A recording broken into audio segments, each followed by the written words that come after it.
मुरब्बे जैसा मीठा क्या चुम्मा तुम्हारा तक्का विचार है? हमको भी ये सुगनिया अरे अरे अरे दे दो दोबारा।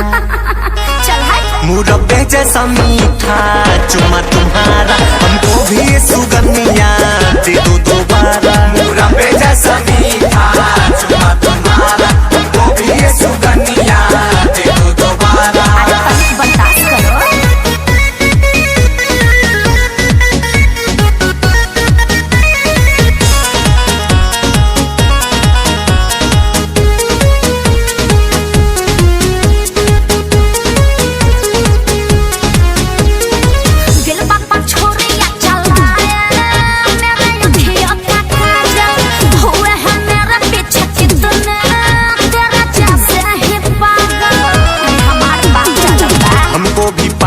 बना दोगी क्या दिलवा पछुरिया चला दोगी क्या?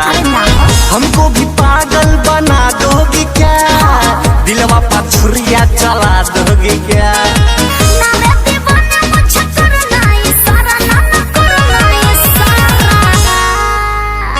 मुरब्बे जैसा मीठा अरे तक्का है चुम्मा तुम्हारा पागल हमको भी ये सुगनिया क्या क्या बोलो दे दो दोबारा। अरे बेहोश न हो जाओगे।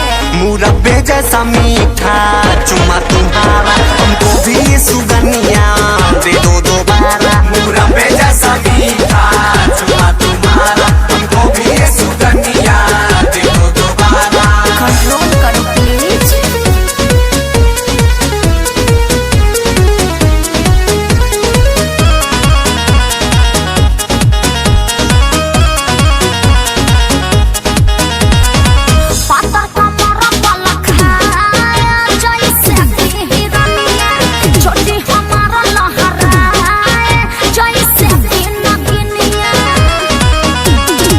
कहती हो नागिन हूँ काटोगी क्या दीपक सहानी को डांटोगी क्या?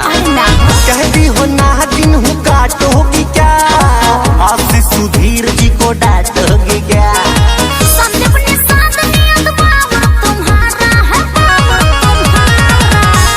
अरे साइड हटिए।